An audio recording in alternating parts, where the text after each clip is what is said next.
One night in the forest, there was a little girl and a group of knights chasing her away. They know where she's headed, so one knight tells their leader that they shouldn't enter the forest after her. The leader is confused and asks why. The knight explains that the lair of the Beast Lord is deep in that forest, and rumors say he hates humans and viciously attacks anyone near his lair. The leader hesitates, saying such stories are hard to believe. A group of knights then arrives, telling the leader that a villager saw the evil woman. They rush off in the other direction, hoping to find her, while the girl hides behind a tree. After the knights leave, the girl enters the forest, thinking to herself, "I'm sorry, Natalia, for leaving without explaining, but as long as I'm alive, I'm sure." Suddenly, she can't finish her thought, collapses to the ground, and notices a house 100 meters away before fainting. The next morning, a strange-looking young man is sitting in front of his house, reading a newspaper. He reads about an evil woman from a neighboring country and wonders, has she really escaped the country? Suddenly, he feels something strange coming from the forest, so he heads there to see what's going on. He finds a group of animals gathered around something and approaches to find the girl who fainted the night before. Attacks with his sword, but the boy dodges swiftly. The boy recognizes the knight's uniform as belonging to the royal family's personal guard and asks, "What are you doing here?" At that moment, more knights appear, and their leader says, "Hand over the woman now. She's a dangerous criminal who shamed our nation." The boy looks at the girl and asks, "Really?" The leader promises, "You won't be harmed if you hand her over without resistance. But if you obstruct us,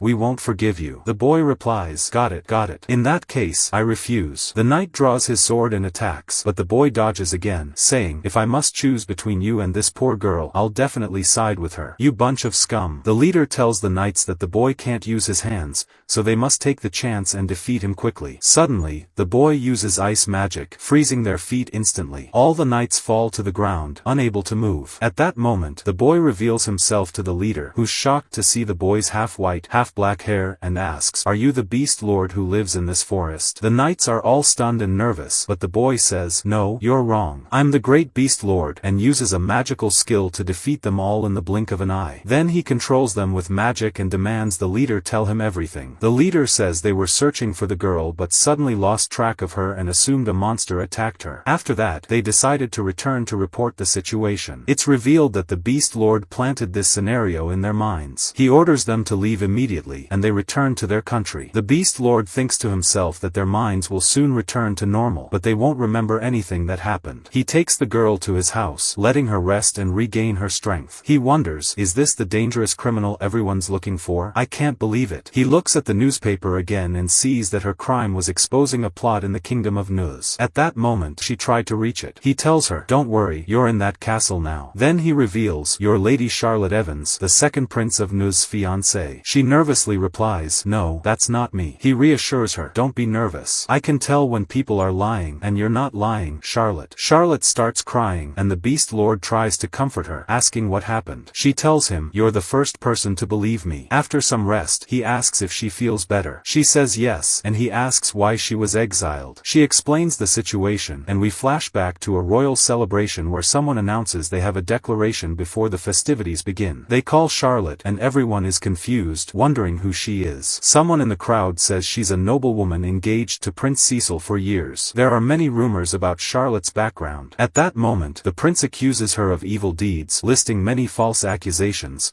but unfortunately no one doubts his words. The prince orders her arrest for treason, and Charlotte is shocked. He also cancels their engagement and orders the guards to take her to prison. Charlotte pleads with the prince to believe her, saying she did nothing wrong, but it seems the prince just wants to get rid of her. He smiles as the guards take her away. Charlotte is imprisoned, and we return to the present. The Beast Lord thinks, it seems this prince framed her. He either didn't want to marry Charlotte or had someone else in mind. Charlotte thanks him for believing her and helping her, but says she doesn't want to trouble him any longer and must escape before someone finds her. The Beast Lord interrupts, asking, "Are you good at cleaning?" "As you can see, I'm terrible at it. Everything's a mess. How about working for me?" Charlotte, nervous, replies, "I can clean like any normal person." He says, "Perfect answer. I'll give you a job here in my castle. From now on, you'll be my live-in maid. You'll manage the household, and I'll pay you. Plus, you'll get 3 meals a day and snacks. There's an extra room, so your stay won't be an issue." Charlotte says, "Did you hear me? I'm a wanted criminal." The Beast Lord pauses and replies, "Right, I live isolated deep in the forest,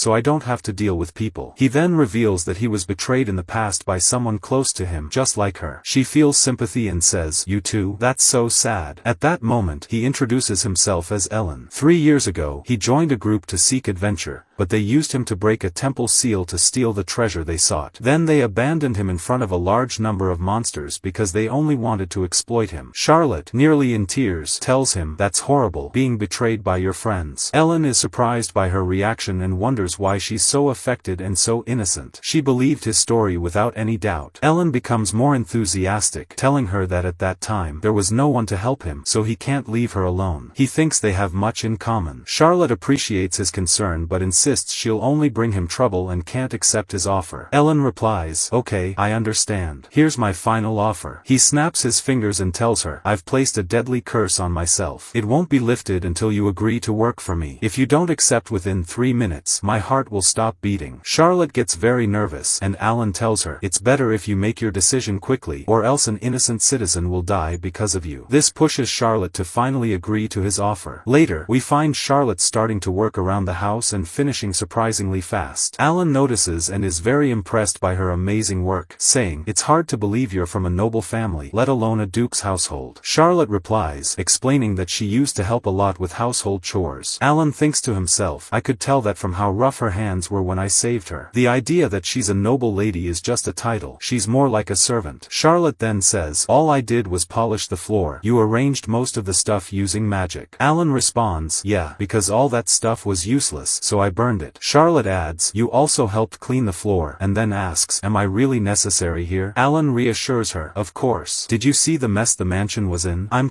surprised." Charlotte asks, "Aren't you afraid I might steal something?" He replies, "Don't worry about that. I went shopping in town yesterday and bought a bunch of stuff, so there's no money left in the house anyway." She apologizes, "I'm sorry you had to buy things because of yesterday." Alan assures her, "Don't worry, that's what's called an initial investment. So now, feel free to read the books in the library or do some gardening outside, whatever you like." At that moment, Alan heads into the library with Charlotte following behind, and she's amazed at the sheer number of books in the place. Alan tells her, "I've got some work to finish, so don't bother me." Charlotte's excitement about the library fades, afraid of disturbing him, so she quietly leaves. Alan thinks to himself, "I can't see someone needing help and not help them, but I don't want her to feel indebted to me. Over time, she'll get tired of me and leave because I'm not good with people. Didn't enjoy it at all. I was always scolded for making mistakes." Alan tells her, "It's okay, just tell me about a happy memory you have." She tells him that 2 months ago, her little sister Natalia gave her a piece of fruit. "It was a bit spoiled, but I've never had snacks before, so I was really happy." At that moment, Alan notices how scary his expression has become. He is deeply moved by her story and thinks, even the Monster King had happy times at the academy. He feels really bad for Charlotte. Alan decides at that moment to teach Charlotte how to enjoy herself like a child. He goes out shopping and comes back with loads of things, which surprises Charlotte. She asks, "What's all this? Didn't you say you had no more money?" Alan reassures her, "Don't worry, I sold my magic tools for a lot of money. Remember, I told you I'd teach you how to have fun like a child." She replies, "Yes, but do you mean mischievous fun, like children?" He clarifies, "I mean joy and enjoyment. That's what I'm talking about." He then pulls out loads of sweets, drinks, chocolates, and all sorts of treats. Charlotte is amazed, but she initially refuses to try them because she has never eaten such things before, only ever seeing them at large banquets. Alan convinces her to try them, and she cries tears of joy. He reassures her, "As long as I'm with you, I'll always make sure you're happy." That night, Alan is filled with excitement at the thought of having Charlotte experience all the fun things she missed,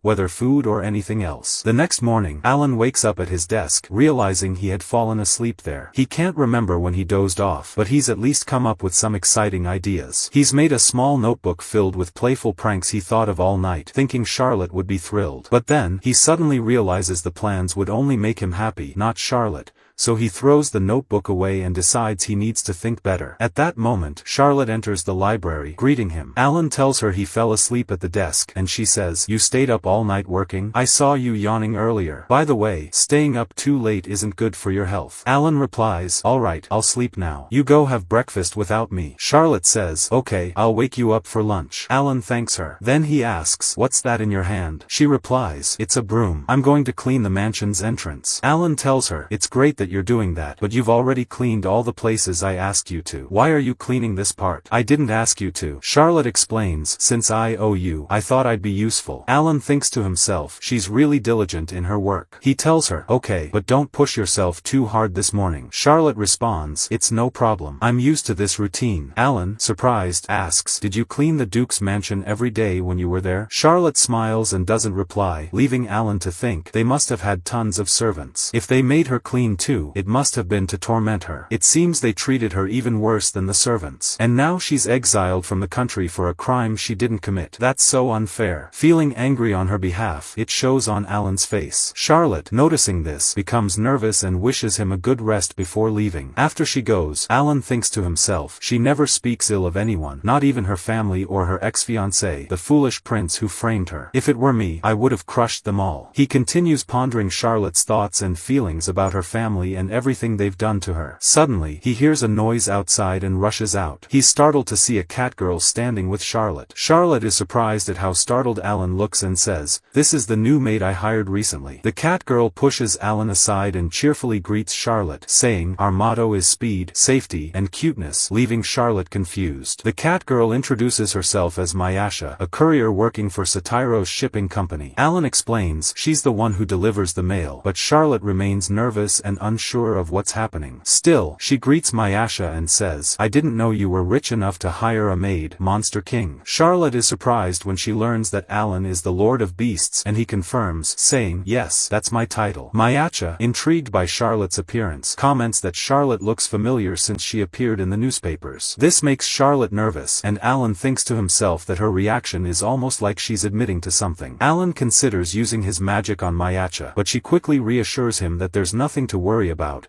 as the Satiros shipping company is only involved in delivering customers' goods. Alan thanks her for not taking any action, but Mayasha pretends not to understand what he's talking about. She continues, explaining that the kingdom of Nizer is outside of their service range, so they have no connection to it. Alan asks what would happen if the kingdom was within their range. Mayasha's expression changes, and she says she doesn't know. This reveals to Alan that things could have been much worse under those circumstances. They then enter the house, where Mayasha hands Alan a box containing potions. Alan gives them to a magic shop in town and asks Mayasha to deliver them carefully without breaking any vials. Mayasha assures him that nothing will break and mentions that his potions are in high demand due to their superior quality. She then asks why Alan doesn't live in the city, telling him he could make money faster and more easily there. However, Alan dislikes the city due to the large number of people, which makes him uncomfortable. Mayasha is surprised that he still holds on to that habit and tells him he's still young and shouldn't distance himself from people forever. This annoys Alan, and he tells her that his personal choices are none of her concern. Mayasha responds that in the city, people call him the Lord of Demons because of his scary face. Alan is surprised but thinks it's only natural for someone like him, a powerful sorcerer with a menacing appearance, to be feared. He recalls that in the past, children would come to his area as a test of courage,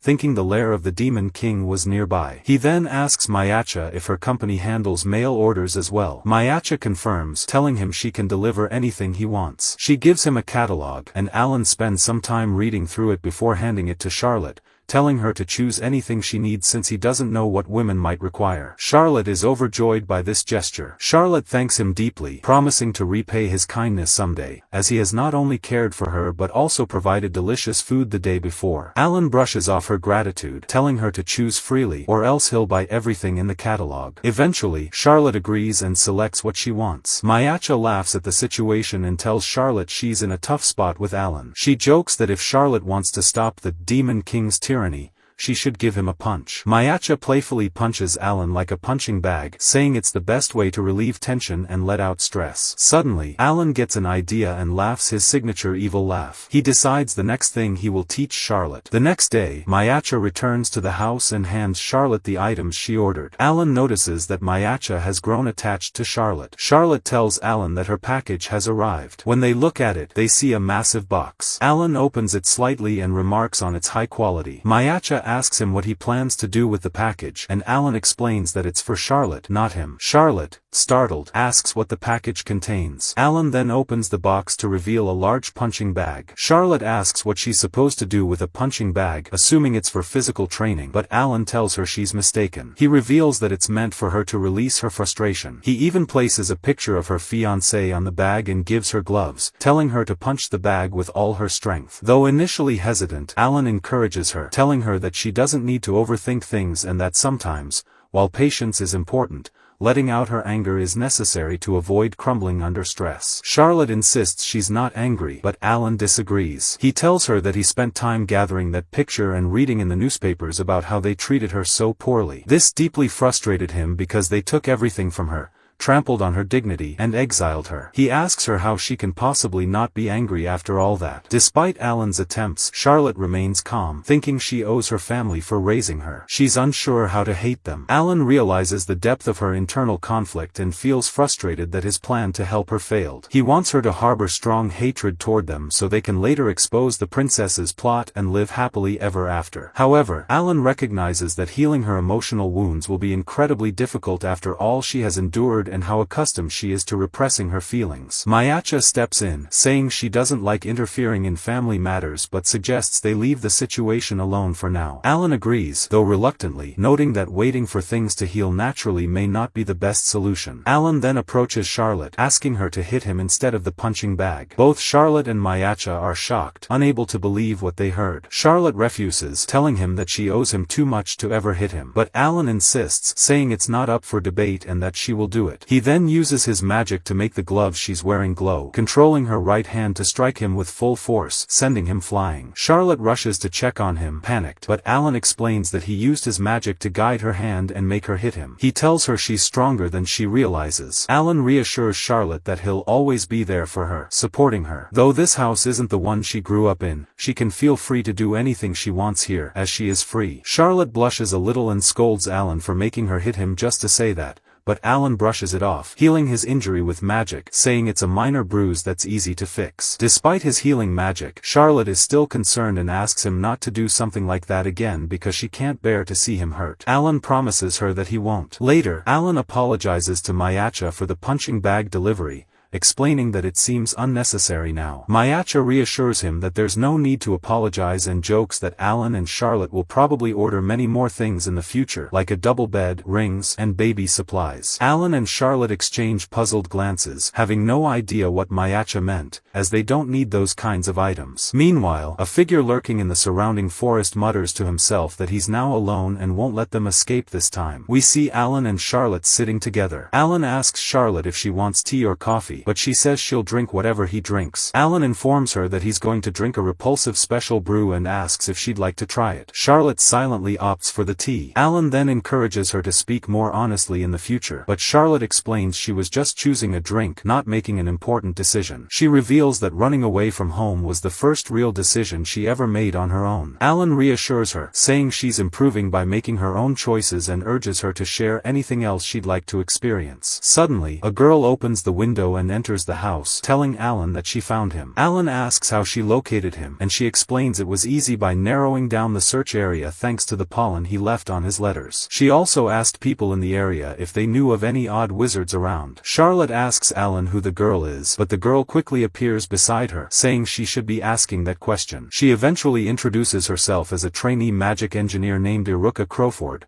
but says we can call her Iruka. She also mentions she's Alan's younger sister. Charlotte is surprised to learn that Alan has a younger sister, but he clarifies that she's not a blood relative, as he was adopted by the Crowford family after losing his father at a young age. Charlotte apologizes for getting involved in their family matters, but Alan assures her it's not a problem and informs her that he and Iruka are the same age. Iruka then wonders who Charlotte is and jokingly assumes she's Alan's girlfriend. Both Alan and Charlotte quickly deny it, and Alan tells Iruka that Charlotte would surely be disgusted by the thought of being with a loner, stubborn wizard like him. Iruka believes him, but she's still curious about Charlotte's identity. Alan casually reveals that Charlotte's name, her escape from a neighboring country, and says it's pointless to hide the truth since Iruka will find out eventually. He explains the entire story to her, and Iruka calls him foolish for not teaching Charlotte how to handle herself better, instead of simply feeding her and letting her beat him up. She then approaches Charlotte and sympathizes, offering to help her with anything she might need. Alan then asks Iruka why she came, and she replies that her original mission was to bring him back home, but now she's also interested in helping Charlotte and teaching her a few girly tricks. Alan teases Iruka, claiming he could teach Charlotte better than anyone else. Iruka retorts that there are certain things only a girl can teach, and they start bickering while Charlotte, stuck in the middle, grows anxious. They decide to settle things with a competition to see who can take better care of Charlotte. Later, they head into the city. Alan casts a simple disguise spell on Charlotte to change her appearance, since she's wanted. He remarks that the spell is perfect but should be undone when they return home. Iruka, however, feels that the black hair suits Charlotte better. Alan admits he prefers her blonde hair, believing it suits her more. Charlotte blushes at this, but Alan remains oblivious to the impact of his words. Iruka then decides to take Charlotte shopping for proper clothes. At the clothing store, Iruka and Charlotte browse while Alan reminisces about his time with the Crowford family. He recalls Iruka frequently challenging him to chess, always losing but never giving up,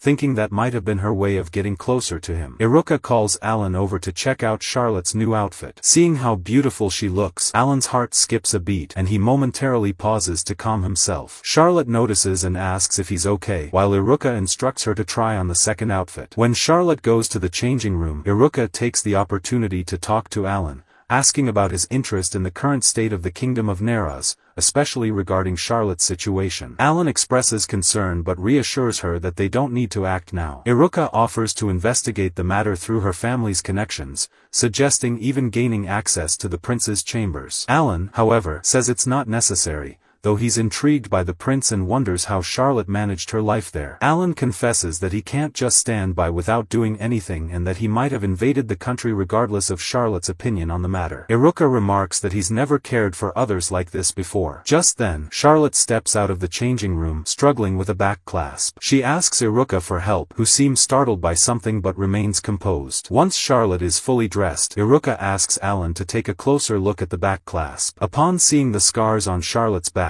Alan is shocked but says nothing to her directly. Instead, he places his hand on her back and magically heals the scars, telling her that the clasp was just misaligned and he fixed it. Internally, he reflects on how simple the spell was, realizing that Charlotte hadn't received any proper care while at the palace. Though the scars were minor, he senses something darker behind them and becomes furious at the treatment she endured. He suddenly turns to Iruka and declares that they should wipe out everyone responsible, asking for her help. He tells Charlotte they're just going to deal with some pests. They continue walking through the city, and Alan suggests buying various things for Charlotte, though his taste is notably bad. Despite this, they buy a lot, and Charlotte grows uncomfortable with the amount of stuff, feeling it's excessive. Alan assures her that these expenses are necessary for her happiness. Charlotte blushes, and Alan, still unaware of the situation, is criticized by Iruka for his poor taste. Most of the things they bought were chosen by Iruka, further igniting the sibling rivalry. The two bicker again, but Charlotte steps in and calms them down, saying fighting is bad. They both reluctantly promise not to argue anymore. As they continue shopping, they encounter a man in a wheelchair,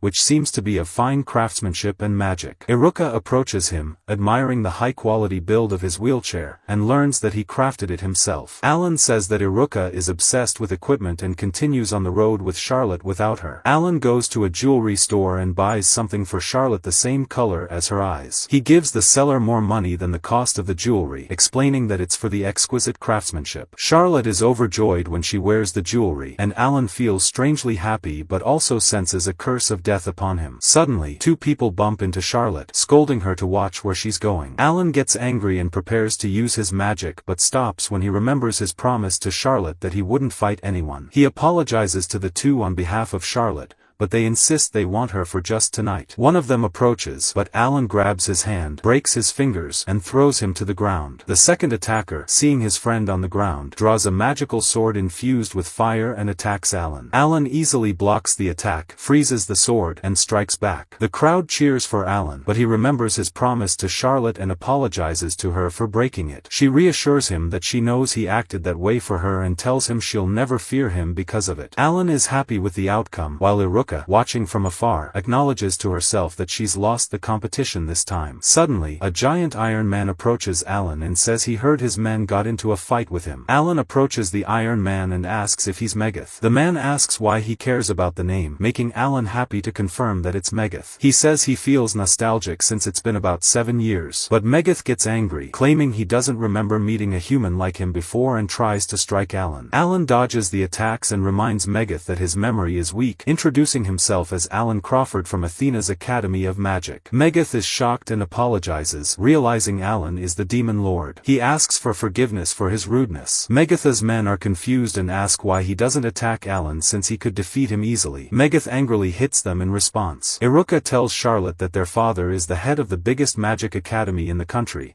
and that her brother graduated from the academy at only 12 years old, becoming the first to do so and quickly becoming a teacher afterward. Alan tells Megath to raise his head as he hasn't caused any trouble. But then he smiles slyly and hints that the person who wanted to harm him is someone very dear to him. Iruka and Mayasha notice that Alan looks depressed and ask him what's wrong. Iruka suspects something happened between him and Charlotte, and Alan is shocked she figured it out. They ask if he fought with Charlotte, but he tells them it's something else. We flash back to when Alan offered to pay Charlotte for her work, as she had been working for him for over a month. But Charlotte didn't want the money, saying she only cleaned and didn't feel she was helpful to him at all. Alan reassured her that she took care of the house and garden, and that his home had been spotless since she arrived. He insisted that she accept the payment. When she finally agreed, he told her she could save the money but advised her to spend it. He then asked if there was anything she wanted to buy. After thinking, Charlotte told him she wanted to visit the city by herself. Back in the present, Alan reflects on this and says sending her to the city alone is like throwing a piece of meat into a den of monsters. He's nervous and unsure of what to do. Iruka is surprised by his reaction, as she expected Charlotte would be worried about causing trouble for Alan if people discovered her true identity. Alan explains that she changed her mind quickly, but he assured her everything would be fine and easy if they used his magic. He only did it because he didn't want her to be upset. Alan is still worried, but Iruka and Mayasha tell him there's a simple solution to his problem. Next, we see Charlotte happily arriving in the city alone for the first time. Alan, Iruka, and Mayasha are watching her from afar, ensuring she doesn't notice them. Alan explains that Charlotte wanted to come to the city for something, but she didn't tell him what it was and said it was a secret. Even though the secrecy bothered him, Alan was happy because it showed that Charlotte had her own personal desires and independence. They continue to watch her, and Charlotte appears to be struggling with the map. Mayasha warns Alan that if Charlotte keeps going straight, she'll end up in the dangerous Maid district, controlled by the Serpent Fang gang, whose leader, Gro, is a master snake tamer. Iruka asks Alan what they should do, and after thinking, Alan says this is Charlotte's first adventure, so they shouldn't dampen her enthusiasm. Suddenly, Alan remembers something he forgot to do and leaps onto the rooftops,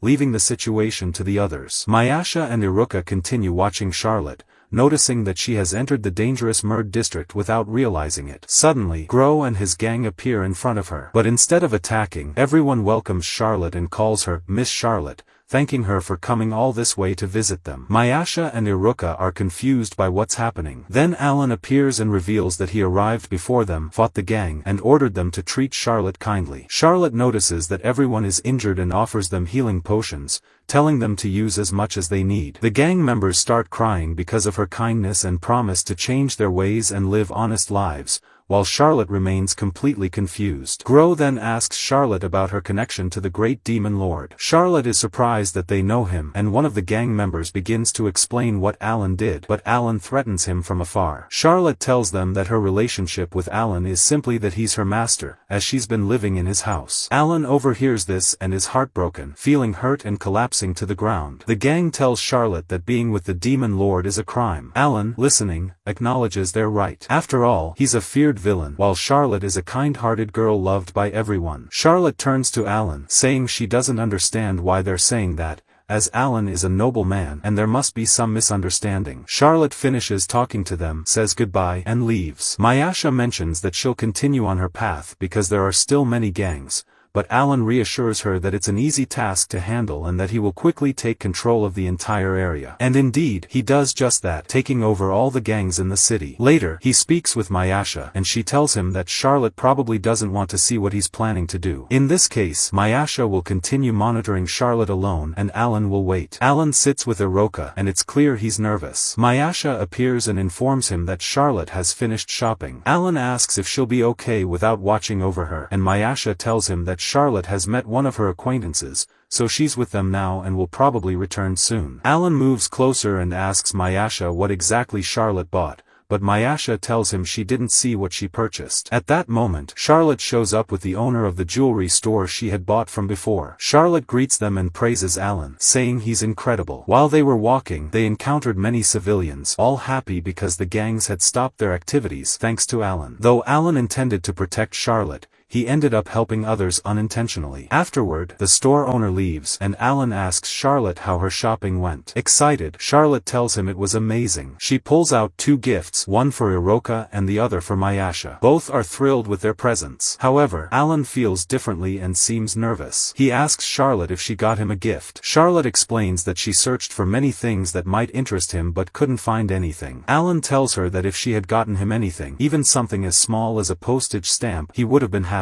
Charlotte responds that she could fix his worn-out coat and asks him to chat with her while she repairs it. At this moment, Alan feels something strange growing in his heart. We see Alan and Charlotte heading on a trip to the Unoha region, located northeast, about 3 hours by car. Charlotte is incredibly excited about the trip. However, from afar, we see some suspicious people watching them. The scene flashes back to their home, where Charlotte thanks Alan for the book he gave her because it allowed her to learn much about the country. She also tells him she read in the book about the Grand Academy where Alan and Iroka studied. Alan tells her that if she gathered all the people there, the total would be close to the population of a small island. He then asks if there are any other places she'd like to visit. Charlotte flips through the book and finds a place she wants to go but is too shy to tell Alan. He reassures her that the place she's chosen will be their next destination tomorrow. He asks if she enjoys long trips since women like her often bring many things with them. Charlotte assures him that it's not like that and explains that she's only indebted to him, which is why she doesn't want to burden him with a long journey. She also admits she enjoys spending time with him at the mansion more than anything else. Alan knows she's not lying. Alan doesn't want to spoil Charlotte. He just wants her to have joyful experiences she hasn't had before, and now there's no turning back. He asks if she'd be happy if he took her on a trip, saying it would be a fun adventure where they could enjoy local food, visit tourist spots, and relax in a hot spring. Alan then asks Charlotte where exactly she'd like to go, promising to make her wish come true. But Charlotte still feels too shy to tell him. Alan jokes that he might have to put a curse on his heart again to get her to agree, but Charlotte insists he shouldn't do that again. Mayasha enters the room, greeting them, and informs them that she has a package for their 2-day trip to Unoha. Returning to the present, Alan assures Charlotte that this is a rural area, so her wanted poster is unlikely to have reached here. He tells her to relax and take it easy. Charlotte then asks if it's really okay for her to come with him and why he didn't bring Iroka instead. Alan explains that Iroka will be busy for 2 days, so there's no problem. From a distance, we see that the people watching the car are actually Iroka and Mayasha. Iroka isn't busy at all. We find out that they used the money sent by the neighborhood association as a thank you to buy tickets for this trip. They're thrilled to watch Alan and Charlotte grow closer during the journey. Suddenly, Alan feels a strange shiver, sensing someone is watching him, but he says nothing to Charlotte, only mentioning that they are close to the inn where they'll be staying. When Charlotte sees the inn, she recognizes it from her book and shows it to Alan, explaining that it's a famous 3-star hotel. Alan asks if she planned this hotel visit all along. Charlotte gets flustered and admits she had her eye on the hotel but denies that it was part of a larger plan. Alan suspects she's lying and starts deducing information about the hotel, noting that it's isolated and far away. Charlotte grabs the book from him and pleads with him to stop guessing, saying it's embarrassing for her. Alan decides to stop prying but wants to reassure her. He tells her it's good that she's doing things she couldn't do in her childhood. He suddenly moves closer and tells her that he won't laugh at her or make fun of her for wanting to visit this place. He reassures her that she can tell him where she wants to go and he'll accompany her. They arrive at the resort and are greeted by one of the staff members, who warmly welcomes them. Alan asks if the hot spring is available, and the staff member tells them it's not too crowded. Alan decides they should head to the hot spring first before checking into their rooms, and Charlotte agrees with his decision. The staff member asks if they're a couple, which embarrasses both Alan and Charlotte. They quickly deny it and ask why she assumed that. The staff member explains that their tickets are for couples. Alan realizes that Mayasha tricked him. The staff member offers them a welcome drink, served in a large glass meant for 2 people to share, but Alan, ever the Sigma male, gulps it down in one go. They arrive at the bath, and the staff member asks if they brought their swimwear. She explains that the bath is mixed gender, so they'll need swimsuits. She then takes Charlotte with her, offering a selection of swimsuits that might suit her. Alan waits alone for a while as Charlotte changes, thinking about how the bath seems more crowded than expected, despite what the staff said. He becomes nervous at the thought of Charlotte wearing a swimsuit and mentally prepares himself for the worst-case scenario, even considering stopping his own heart to avoid the situation altogether. Charlotte arrives and Alan gets extremely nervous about looking at her. However, when he finally sees her, he's stunned by her beauty, commenting that there was no need to stop his heart because it had already stopped at the sight of her. Charlotte asks if her outfit wasn't suitable as she had expected, but Alan reassures her that she looks amazing. Charlotte blushes a bit and compliments his attire as well. Alan then takes her to enjoy the hot springs together, where they spend some time relaxing and doing whatever they want. Later, they sit in the spring in front of a beautiful sunset, and Charlotte expresses how much she's enjoyed the day, telling Alan she wishes they could stay there forever. Just then, a worker brings them some ice cream to enjoy while in the hot spring. Alan uses his ice magic to keep the ice cream from melting in the heat of the bath. When Charlotte tastes the ice cream, she finds it incredibly delicious and thanks Alan for it. Suddenly, everyone around them starts asking for ice cream as well. A man approaches Alan, requesting that he freeze his son's ice cream, and soon, everyone is asking for the same favor. Alan, in a good mood, agrees and makes everyone at the hot spring happy. Later that night, the worker thanks Alan for what he did, explaining that he helped them sell triple the amount of ice cream they usually do. Alan humbly replies that all he did was freeze the ice cream and that it was nothing special. The worker asks if Alan has any plans for the next day, offering to tell him about some great spots to visit. She mentions places like diving sites and a hill where they can observe Fenra creatures,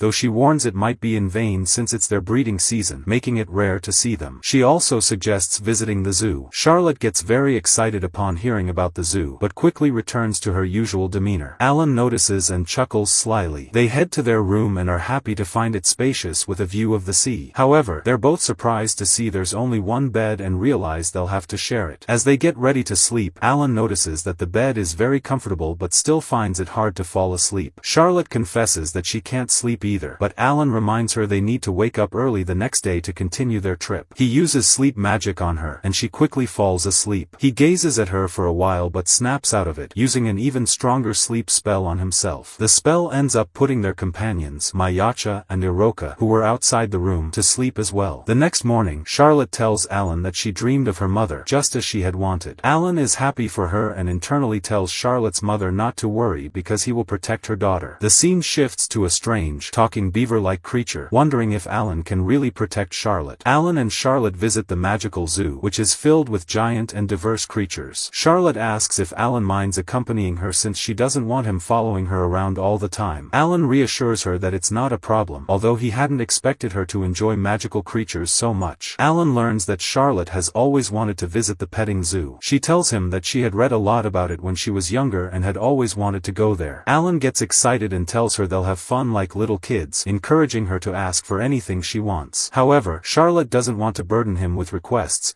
so Alan places a curse on his heart again to get her to speak up. Eventually, Charlotte asks for some accessories, and despite being a little embarrassed, Alan buys her what she wants. Meanwhile, the strange beaver creature is surrounded by other animals and declares that it's finally time for them to fight. Alan and Charlotte enter the petting zoo, and Alan notices a capybara, which is the same creature they saw earlier. He knows a bit about them, including that they're fierce magical beasts capable of destroying mountains if they're hungry. A staff member approaches Alan and tells him not to worry because the creatures are resting deep in the forest. Alan thanks her, but when he turns to Charlotte, he sees that she's crying. She explains that the animals are just so fluffy and cute that she can't handle it. They enter to play with the animals, and Alan wants to make Charlotte even happier, so he uses his ability to communicate with the magical creatures, asking them to play with Charlotte in exchange for lots of food. The creatures agree, enticed by the offer. However, when Alan looks at Charlotte, he's surprised to see that all the animals are already gathered around her without her doing anything. After they spend some time together, Charlotte tells Alan that she was incredibly happy, and all the animals gaze at her lovingly from behind the fence. When Alan translates their words, he realizes the animals are threatening him not to get too close to Charlotte. Alan contemplates the situation and tells Charlotte that there are many kinds of magic and special skills in this world,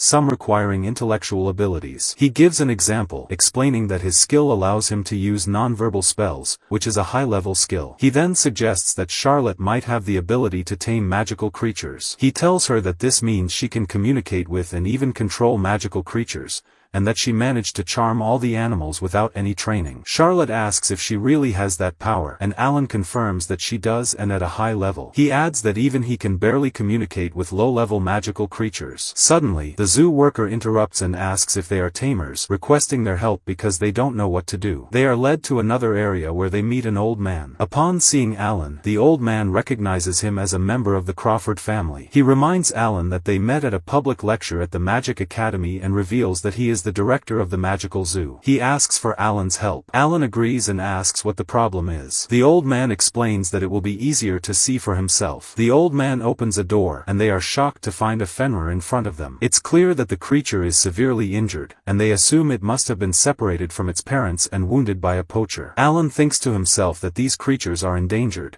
and anyone who harms them should be imprisoned. However, the reason for hunting them is that their fur and bones are valuable for crafting magical materials. The director explains that this is the first time they've caught a Fenra, and none of them have been able to communicate with it, making it difficult to get close enough to use healing spells. Alan approaches the creature and tries to communicate, but the Fenra refuses to listen. The director tells Alan that they've tried many times to communicate, but failed each time, and no tamer skilled enough has been able to handle the situation. And suddenly, the girl enters and informs them that Fenra's mother is approaching them now. When Alan thinks about it, he realizes that Fenra must be at least 100 years old, and destroying a city like this would be incredibly easy for her. At that moment, Alan decides he will go and stop the mother himself before she destroys the city. Everyone around him is surprised by his decision, but he reassures them, saying it's his specialty. He also asks them to keep the garden guests on standby. Later, he contacts Charlotte and asks her to accompany them, but she tells him she can't just stand around doing nothing. She offers to help by using her taming skills and says if she senses any danger, she will leave the area. She then asks to speak with the pup. Alan agrees with her plan and tells her to get the pup to accept treatment. Afterward, he speaks to the garden manager and informs him that Charlotte has a natural talent for dealing with animals, suggesting she should communicate with Fenra. The manager agrees, as it's a recommendation from Alan. Next, we see Mayasha and Aroka blending into society, but they're soon upset when they hear an evacuation announcement in the area. Suddenly, Alan appears behind them, saying he knew they were watching him. He gives a mischievous laugh and tells them everything is in their favor now. Later, we find Alan standing on a cliff, observing the Fenra creatures. He notes that anyone who sees these creatures is supposed to get lucky. He then creates a protective barrier around the resort to shield it from them. Rand decides to freeze the creatures for a while to buy Charlotte some time. But suddenly, a large Fenra appears in front of him, and he realizes it's the mother. The mother begins to attack him, even swallowing him whole. But using his magic, Alan manages to escape. He tries to speak with her and communicate, but she can't hear him and attacks, sending him flying. Alan is forced to use his magic, but suddenly, the water boar speaks to him, telling him that if he uses magic, the mother and her son will never reunite. The creature introduces itself as Gajitsu, a water boar, and says its goal is to save the lady whom it has been forcing to stay with him. Alan asks how Gajitsu knows Charlotte, and Gajitsu explains that after sneaking out of the magic garden, it met Charlotte and wanted to do anything to save her, but at that time, Alan appeared and took her away. When Gajitsu learned from rumors that Charlotte was innocent, it realized it needed to protect her by eliminating Alan. Gajitsu then launches a powerful attack on Alan, accusing him of wasting time with Charlotte instead of trying to save her, calling it laziness. It declares that it will finish him off and then destroy the city of Neros. Gajitsu reveals it killed Fenra's creatures and took their young, which is why they won't leave him alone. Alan Nebraska calculates that he's facing an army of Fenra creatures and a water boar, and even if he uses all his power, he won't emerge from this battle unscathed. But suddenly, Charlotte appears and tells Alan she successfully communicated with the pup, who accepted the treatment. Alan is overjoyed and tells her she's become someone reliable. The pup speaks with its mother, and when Alan translates their conversation, he learns that the mother believed he was a hunter, a lie told to her by the water boar. The water boar speaks to Charlotte and urges her to leave Alan, claiming he is hurting her. However, Charlotte refuses and says Alan treats her well and she won't abandon him. The boar then decides to take her by force and attacks Alan, but Alan easily deflects the strike, sending the boar crashing to the ground. Alan asks if the boar is okay and heals it with his magic. The boar admits that was a strong blow and asks Alan to be more honest about his feelings in the future. The episode ends with the garden worker thanking them for saving the day and informing them that their ride is ready. Before they leave, the Fenra creatures appear to bid them farewell. Charlotte remembers something and asks Alan about the hunters who did this to the creatures. Just then, Oroka and Mayasha show up and reassure her that they've captured all the hunters. When Alan sees they feel no remorse for what they did, he casts a defensive spell on them, allowing the Fenra creatures to attack them. We find that one of the Fenra creatures wants to come with them. Alan asks if it will miss its mother. The garden worker tells him that the creature can return in just an hour, so it's like a family visit for it. Alan agrees to take the creature, named Lou, home and asks it to always look after Charlotte. They board the vehicle, and we find that Gajitsu is riding with them, saying he'll be Charlotte's bodyguard to make up for his past mistakes. But Charlotte doesn't seem to recognize who he is. After they return to their castle, Charlotte tells Alan she's going for a walk with Lou. Alan seems a bit bothered by something, and Gajitsu appears,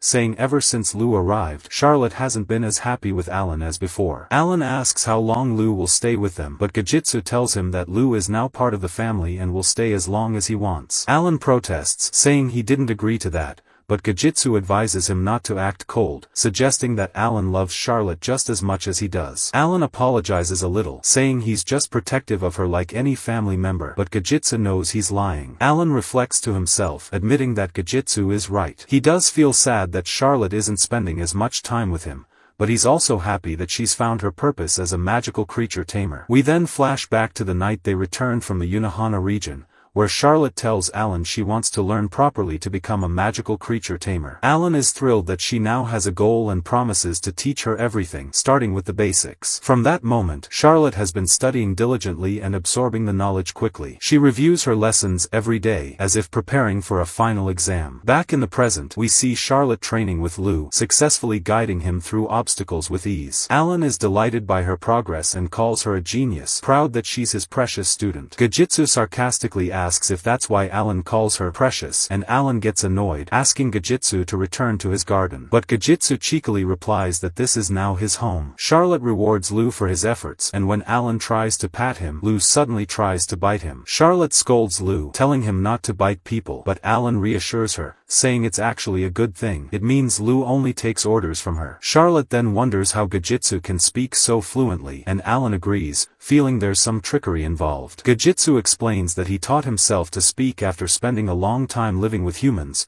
which is how he learned their language. Alan and Charlotte are both surprised but don't dwell on it too much. Alan tells Charlotte that it's still too early for her to use the beast-talking technique, but Charlotte approaches him, pleading to try it on her own, and Alan reluctantly agrees so she won't be upset. Charlotte begins the process, using the spell, and asks Lou to try and say any word. And indeed, Lou begins to speak, and we find that he calls Charlotte by my mother's name. He is very happy because he finally knows he can speak the human language, but it is clear that Lou hates Alan a lot. After a while, we see Alan making a swimming pool for Lou to bathe in. Alan tells Lou to thank him, and Lou does, but in a low voice so as not to lose his charisma. We see that Gajitsu is the first one to enter the pool, and Alan yells at him, saying the pool is only for humans and Lou. Gajitsu tells him that this discriminates between them and the pigs. Suddenly, Gajitsu transforms into a very beautiful girl and tells Alan that he has always wanted to taste food and sees this as a perfect opportunity. Then, Charlotte joins them in the pool, laughing and playing,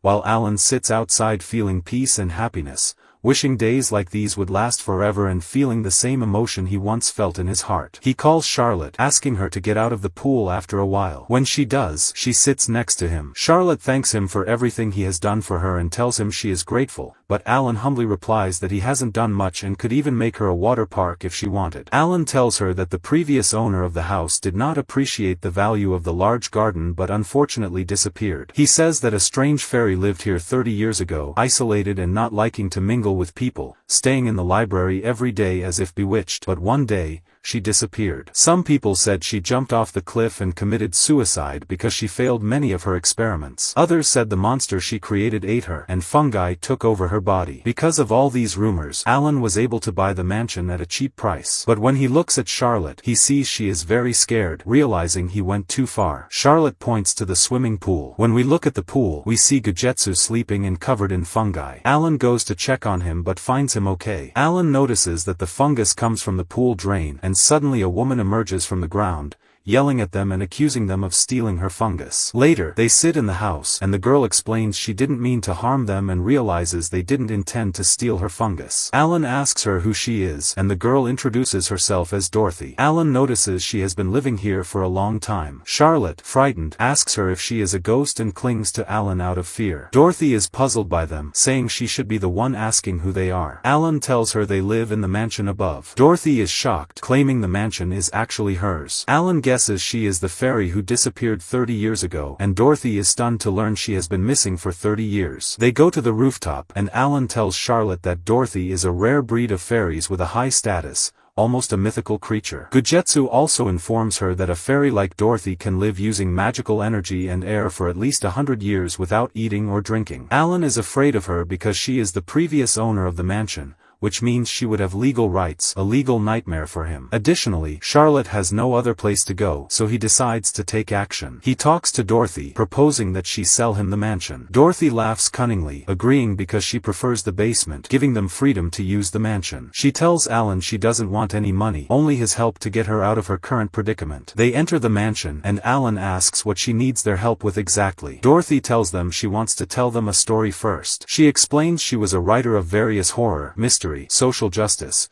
and historical stories and was very famous in that field, even considered a genius. But one day, she wanted to write a romance novel but couldn't write anything, and the deadline was approaching without her finishing it, so she decided to hide in the basement. Alan is surprised and asks if she really hid in the basement for 30 years because of something like that. Dorothy says she did because her editor was terrifying to her. Upon hearing this, Alan initially doesn't want to help her, but she approaches him, threatening him with the mansion, so he agrees to help. When Alan asks how they can help, Dorothy explains it's simple. She wants them to act like a couple in front of her. When they hear this, both scream in shock. Alan and Charlotte begin their performance. Alan calls out to Charlotte while she is on the balcony, and she jumps from it, with him catching her. But Dorothy stops the scene because Alan used magic to catch her, saying it was embarrassing for him to carry Charlotte without it. Dorothy yells at them, saying they couldn't flirt naturally, so she prepared a script for them, asking about their engagement. Alan thinks to himself that he shouldn't have accepted this deal but has to endure it to reclaim the mansion. When Dorothy finishes talking, Alan refuses the task, saying Charlotte can't flirt with someone she doesn't love. Alan is shocked and bangs his head against the wall, bleeding a lot, saying he almost lost his life, and performs some first aid. Charlotte goes to check on him, wiping the blood from his head,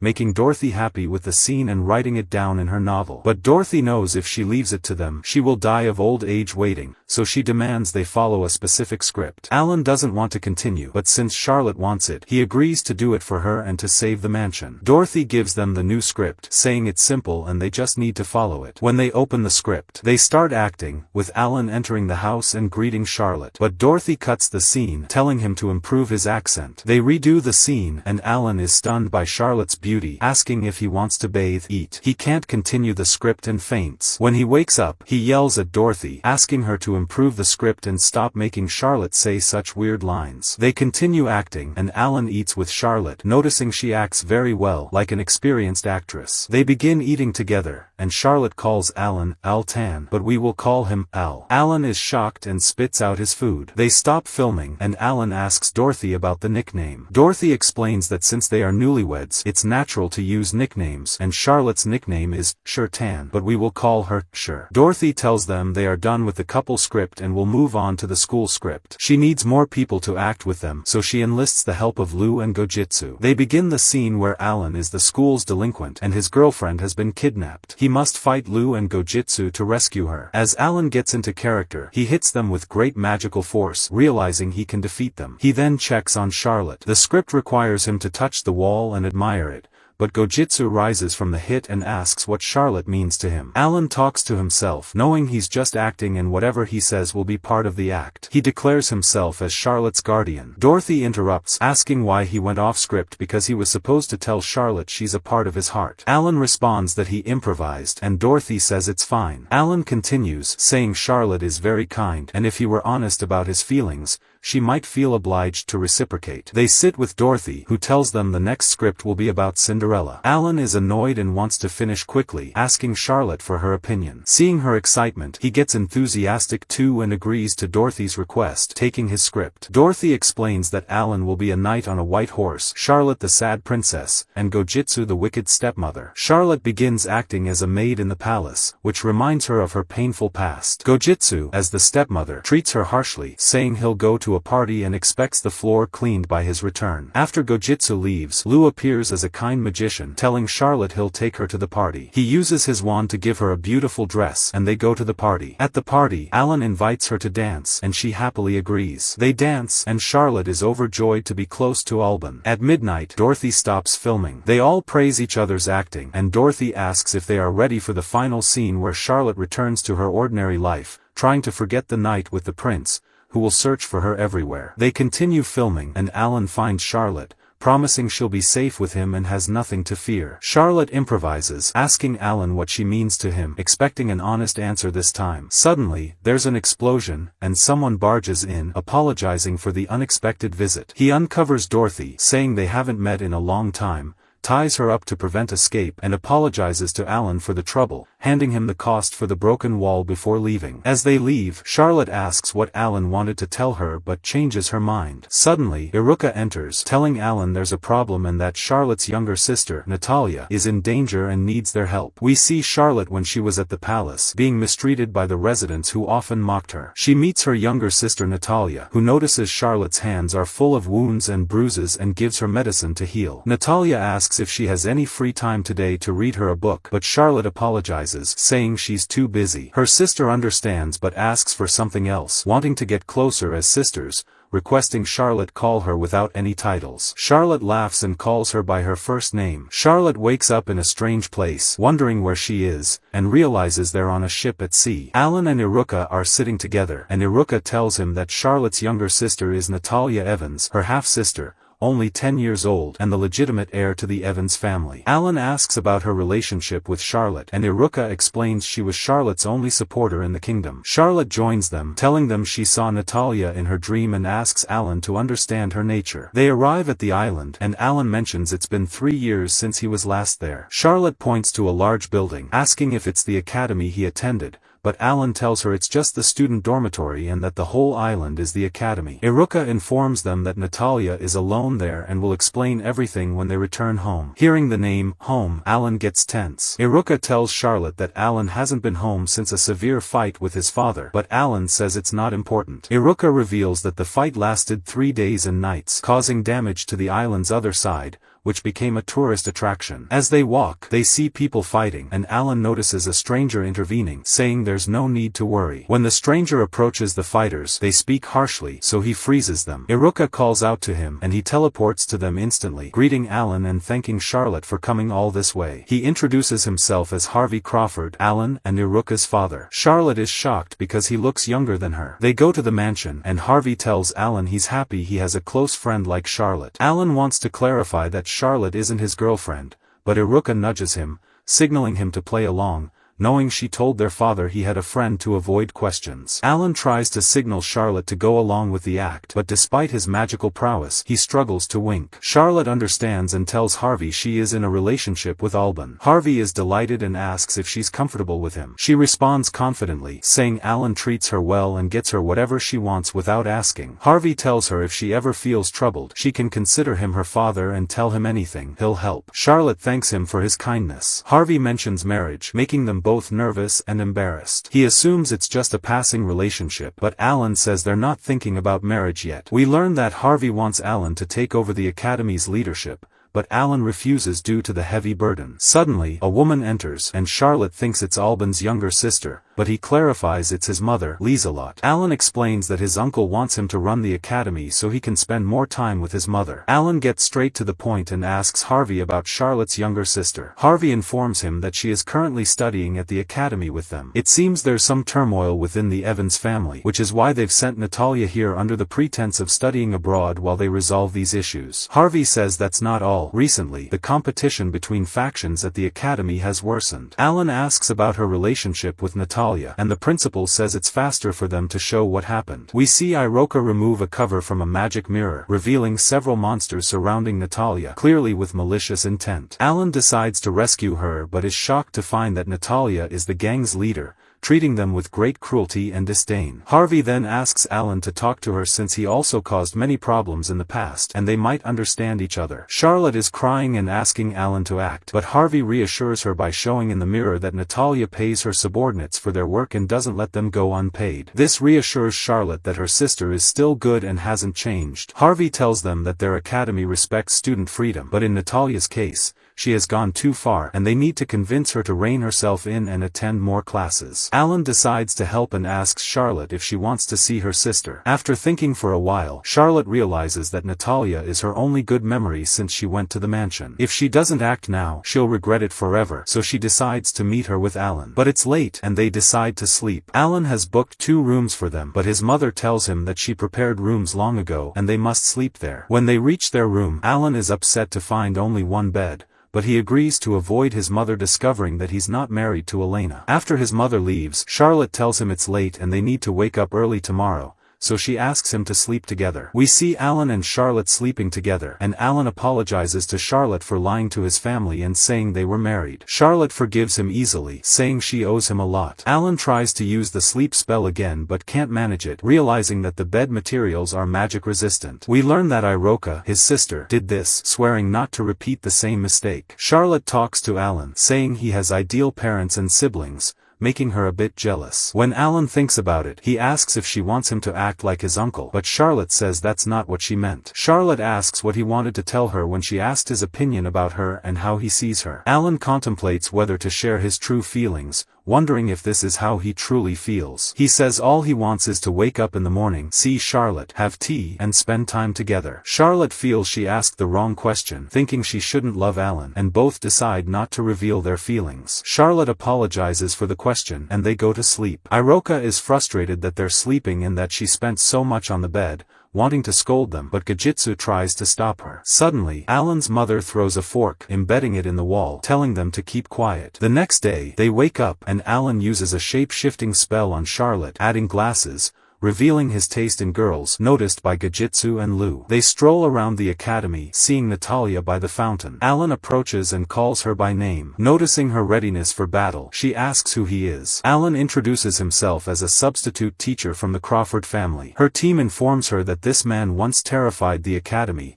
defeating teachers and hundreds of students in a blink and crushing a mountain after a 3-day battle with the principal. Alan feels flattered and introduces Charlotte as his assistant. Alan says the principal asked him to guide some students and asks Natalia to treat him as a mentor, but she refuses, saying she doesn't need any mentors and walks away. Alan knew this would happen, keeping his composure. Charlotte starts crying, finally meeting her sister after a long time, attracting attention from the academy, thinking something is wrong. They attend a lecture where Natalia corrects the teacher's mistake, impressing Charlotte with her intelligence. Noticing this, Natalia asks how the Demon King's assistant doesn't know these lessons. Alan explains she's new and asks Natalia to tutor her during her free time. Natalia hesitates but agrees after Charlotte insists. They are by the fountain, and Charlotte thanks Natalia for teaching her lightning magic. Natalia asks why she wants to learn magic, and Charlotte replies that she wants to be strong to face anything. Suddenly, Lu and Gajitsu join them, playing with Charlotte, surprising everyone by seeing a water pig and Fenra with her. Natalia asks who she is. Natalia learns she's a beast tamer, explaining the magical creature's affection. Charlotte leaves to get more food for Natalia, who then asks Alan if he was sent by the Evans family for her. Alan reassures her that he's not affiliated with them. Natalia reveals her hatred for her selfish family and her desire to learn magic to escape them. Alan broaches the topic of Natalia, angering her her as she refuses to continue. A boy named Chris appears, competing with Natalia in everything, mocking her before leaving. Charlotte bumps into one of his followers, who insults her, angering Natalia, who hits him and wants to attack Chris. Alan stops her, saying it's wrong to fight in the cafeteria, frustrating her as he did nothing to help her. Alan laughs mockingly, asking who said he wouldn't help them. Suddenly, he transports them to a strange barrier and defeats them one by one, preparing a large magic ball. Charlotte intervenes, destroying it, reminding him that violence is prohibited. Outside, Charlotte scolds them for their actions, enforcing the no-fighting rule, and they apologize, promising not to fight again. Alan talks to Natalia, saying if she wants to succeed and be strong,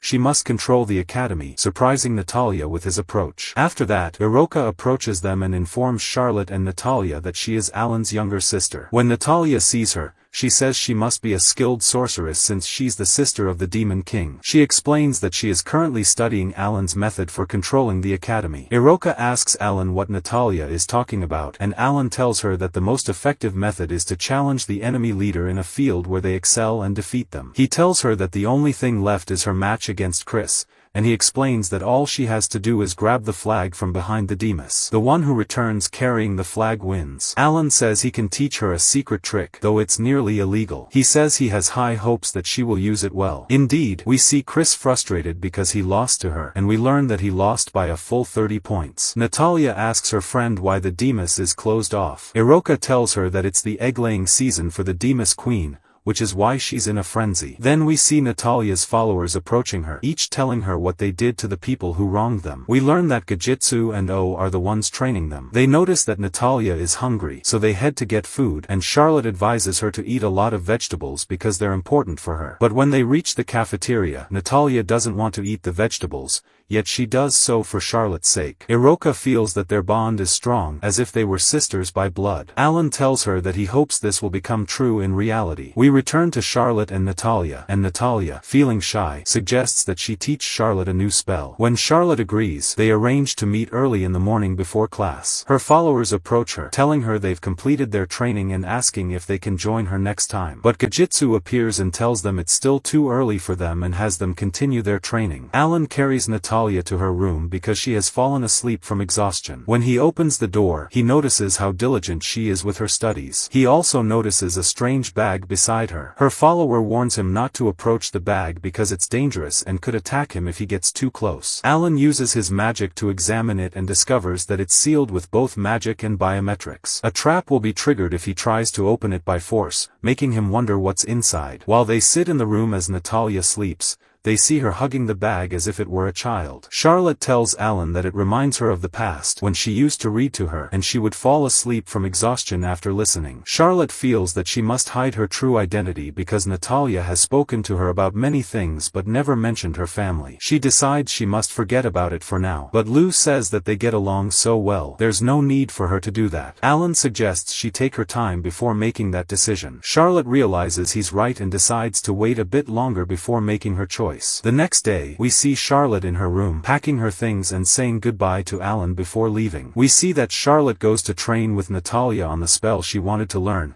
and she successfully masters it after a short time. After training, Charlotte thanks Natalia for her help, and Natalia tells her that she has great talent and will be even stronger in the future. Natalia recalls happy memories before she came here and tells Charlotte she wants to show her something. We then see someone watching them from a distance, laughing maliciously. Natalia returns to her room and starts searching for the bag, but she can't find it. She tells Charlotte that it was the thing she wanted to show her. Suddenly, she finds a challenge note, realizing it's from Chris, who says that if she wants her bag back, she must come to the specified location. Natalia decides to go, saying that Chris will pay for what he did, but Charlotte tries to calm her down, telling her that fighting is wrong. Natalia asks her not to tell Alan what she's about to do, insisting on going alone. She leaves her room and sets off. Meanwhile, we see Alan with Natalia's followers, and they don't know where she or Charlotte are. Suddenly, one of Chris's friends arrives and informs them that Chris has summoned the forbidden Demas. Alan realizes that since it's egg-laying season, they are in danger. We then cut to Natalia and Chris at the Demas. Chris throws her bag into the pit but assures her that he's placed a strong magical spell on it, so it won't be destroyed. He says that if she wants her bag, the first one to reach it will win, and then he starts running towards it. At that moment, Alan learns from Chris's friend that Chris used to be the best student in the academy. But one day, Natalia appeared and surpassed him in all the areas where he excelled, so he was determined to defeat her at any cost. Alan understands the situation and says he'll go alone to save them. Before leaving, he asks Gajitsu to inform his uncle because he doesn't know what might happen. We return to Natalia and Chris, where Natalia manages to defeat Chris again and retrieves her bag. But suddenly, they hear a strange sound, and when they look, they see the Demas Queen, a chimera. Upon seeing it, Chris immediately runs, with Natalia following close behind. They realize they must hide far away from it. Natalia tells him that they need to deal with it, knowing that chimeras flee quickly when they hear a loud noise nearby. Suddenly, the chimera appears and strikes them both, throwing them far away. It's about to crush Natalia and kill her. But suddenly, Charlotte appears, using her magic to wound the creature, forcing it to flee. They sit together, and Charlotte heals Natalia's injuries. However, she tells her that they can't leave until Chris wakes up from his coma. Natalia asks if the spell Charlotte used on the chimera was the same one she had taught her. Charlotte confirms, saying it's indeed the spell she learned from her. However, Natalia becomes upset, asking Charlotte why she came to execute it, as she could have gotten hurt. Charlotte explains that no matter how strong her magic is, she's still a child and wouldn't have been able to handle the situation on her own. Natalia asks why Charlotte cares so much about her, as Charlotte considers revealing the truth that she's her sister. But Natalia apologizes for the trouble she caused, explaining that she had to get her bag back. When Charlotte asks what was inside the bag, Natalia asks her about the younger sister she had mentioned before. Meanwhile, we see Alan rushing through the Demas, thinking to himself nervously that there's a creature called Salamander there, and it must never wake up. Natalia tells Charlotte that she also has an older sister, and she asks her if Alan has told her about the incident that happened in the Evans family. She explains that her sister didn't do anything, and she couldn't even harm an insect. She's sure it was the prince's corrupt act that framed her. Charlotte asks if she hates her sister, but Natalia says she hates her family and herself for not being able to save her sister. She continues by saying that her sister left everything behind when she disappeared, and this bag is all that's left. Because of it, she can use magic to sense that her sister is still alive, but somewhere unknown to her. Charlotte learns that Natalia used a spell to track lost objects in order to do this. Natalia adds that she wants to personally take down the one who captured her sister, and she tells Charlotte that strong energy barriers block her every time. She's convinced that the one who imprisoned her sister is the same person causing these obstacles and says she'll find and kill him one day, hinting at Alan. Charlotte reassures her that she'll find her sister soon,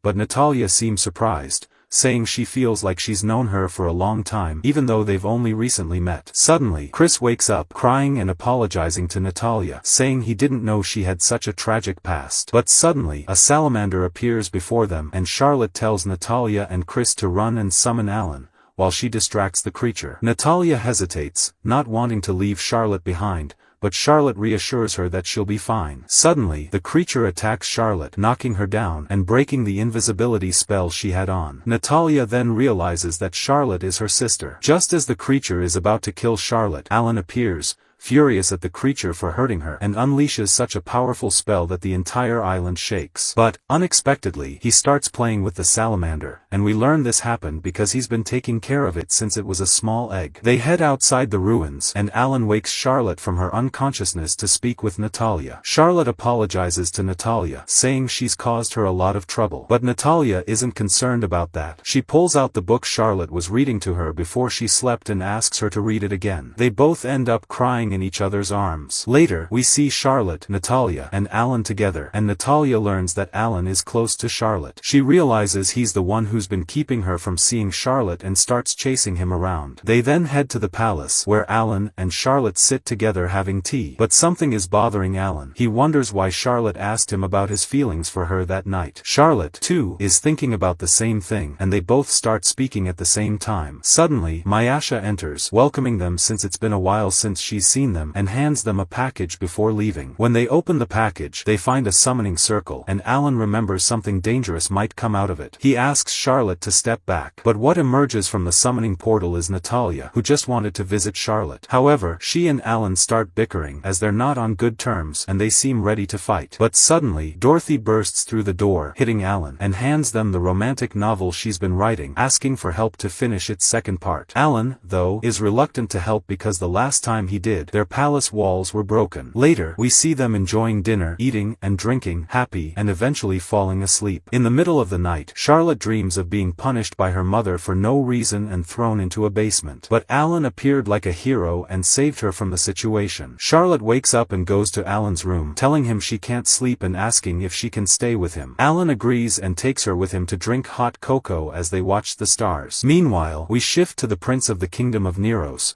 who has learned from his informant that they've found Charlotte's location. He orders her capture immediately, then laughs evilly, telling Charlotte to wait for him.